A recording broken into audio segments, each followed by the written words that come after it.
Hello दोस्तों, मेरा नाम है मंटू पटेल। आपके लिए ये चेहरा नया होगा, लेकिन आगे जाकर ये चेहरा नया नहीं रहेगा, क्योंकि आप मुझे पहचानने लगोगे। आज की दो स्टोरीज़ हैं जिन्हें मैंने इंटरनेट से उठाया है, क्योंकि अभी मेरे कोई सब्सक्राइबर नहीं है तो मैंने इंटरनेट से उठाई है। अगर इसके बाद आपको मेरा कहानी सुनाने का तरीका अच्छा लगे तो चैनल को सब्सक्राइब कर सकते हो, वीडियो को लाइक कर दीजिएगा, और अपनी कोई स्टोरीज़ हो तो हमें भेज सकते हैं। आज की ये दो स्टोरी मैं अपने पॉइंट ऑफ व्यू से आपको सुनाऊंगा, तो हेडफोन लगा लीजिए बेटर एक्सपीरियंस के लिए, क्योंकि जैसे जैसे मैं स्टोरी सुनाते जाऊंगा सारी इमेज आपका दिमाग खुद बनाएगा। ये है मेरा गांव भाईपुर, छोटा सा शांत सा, पर रात को यहाँ एक सन्नाटा डर आता है। मैं अर्जुन हूँ और ये कहानी मेरी है, एक ऐसी रात की जिसने मेरी ज़िंदगी बदल दी।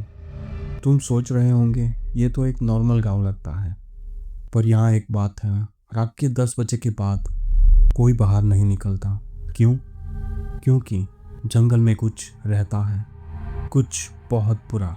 मेरा गांव का घर भी बहुत छोटा था, एक छोटी सी कच्ची मिट्टी का घर। मैं तब 12 साल का था, अपने छोटे भाई रवि के पास बैठा था।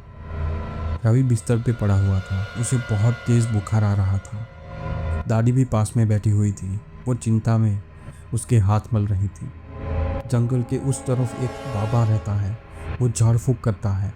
तुझे वहाँ जाना होगा, दवा लानी होगी। मैंने कहा, दादी रात हो गई है, पापा भी तो नहीं है घर पे, जंगल में कौन जाता है इतनी रात को। दादी ने कहा, तेरे भाई की जान का सवाल है अर्जुन, जल्दी जा और जल्दी वापस आ, पर एक बात याद रखना, पीपल के पेड़ के पास मत रुकना, जो भी आवाज़ आए मत सुनना। मैं चुपचाप लाठी उठाता हूँ, एक टॉर्च लेता हूँ और दरवाज़ा खोल के बाहर निकल जाता हूँ। दादी दरवाजे पे मुझे देखती है। मुझे लगा ये सब दादी की बेवकूफ़ी है, पीपल का पेड़, आवाज़ें, ये सब मजाक था मेरे लिए। पर उस रात वो मजाक ख़त्म होने वाला था। मैं जंगल के अंदर घुसता हूँ, टॉर्च की रोशनी ज़मीन पे पड़ रही थी, चारों तरफ अंधेरा था, कभी कभी कौवे की आवाज़ आती थी। मैं डरा हुआ था। मैंने अपने आप से कहा, बस थोड़ी देर है अर्जुन, दवा लेके भाग आना है, कुछ नहीं होगा। अचानक से एक पत्ते गिरने की आवाज़ आई। मैं रुकता हूँ, टॉर्च इधर उधर घुमाता हूँ, कुछ नहीं दिखता। फिर चलने लगता हूँ, पर दिल जोर से धड़क रहा था। उस वक्त मुझे लगा कोई मुझे देख रहा है। पीछे मुड़ के देखा, पर अंधेरा ही अंधेरा। टॉर्च की रोशनी में एक छाया दिखाई दी, ऐसा लग रहा था वो मेरे साथ चल रही थी। मैंने सोचा शायद ये धोखा है, पर फिर वो आवाज़ आई, अर्जुन। जैसे कोई औरत बोल रही हो। मैं चौंक जाता हूँ। मैंने कहा, कौन है वहाँ? लेकिन कोई जवाब नहीं आया।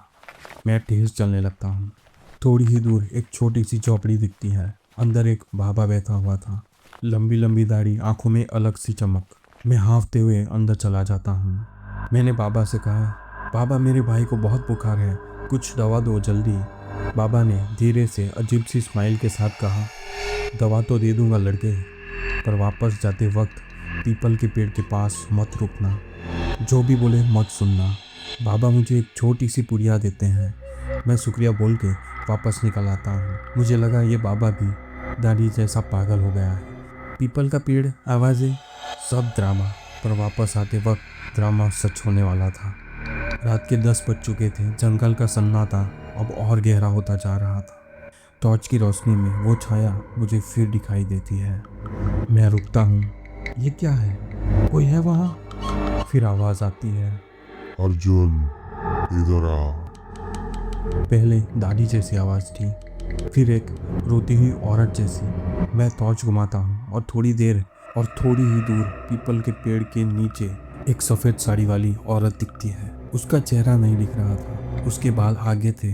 मैंने कहा, कौन हो तुम, क्या चाहिए? वो धीरे धीरे मेरी तरफ बढ़ने लगी। एक अजीब सी हंसी सुनाई दे रही थी, कान में चुभने वाली। मैं टॉर्च फेंक देता हूँ और तुरंत वहाँ से भागना शुरू कर देता हूँ। उस वक्त मेरा दिल बोल रहा था, भाग अर्जुन भाग। वो हंसी मेरे पीछे ही दौड़ रही थी। जंगल में अजीब सी आवाज़ें आ रही थी, रोना चीखना सब एक साथ। मैं बस घर की तरफ भागा। मैं अंधेरे में भाग रहा था, पीछे वो हंसी और जोर से आ रही थी और एक सड़ी हुई बदबू हवा में फैल रही थी। अचानक गांव का वो पीपल का पेड़ फिर से मेरे सामने आ जाता है। ये क्या है? मैं तो गांव की तरफ भाग रहा था, ये कैसे हो गया? मैं समझ गया था वो मुझे वापस जंगल में ले जा रही थी। मैं फिर भागता हूँ। मैं घर के पास पहुँच जाता हूँ। घर का दरवाज़ा दिखता है। मैं ज़ोर से दरवाज़ा खटखटाता हूँ। दादी खोलो जल्दी। दादी दरवाज़ा खोलती है। मैं अंदर जाके गिर जाता हूँ। मेरी शर्ट पे खून के छींटे थे, हाथ पे नाखून के निशान। दादी ने कहा, अर्जुन ये क्या हुआ तुझे?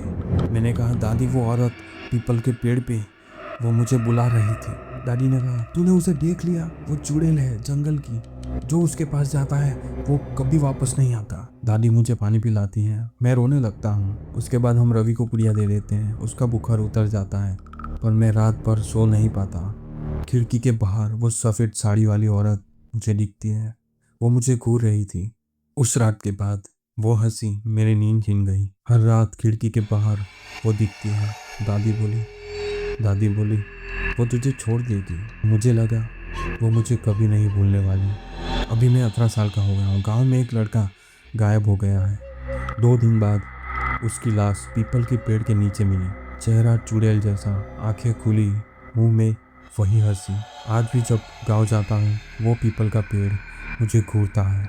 रात को खिड़की के बाहर नहीं देखता हूँ, क्योंकि मुझे लगता है वो अब भी वहाँ है, मेरी वेट कर रही है। ये कहानी कोई इमेजिनेशन नहीं है, ये मेरा सच है। अब आप बताइए, हिम्मत है रात को जंगल में जाने की?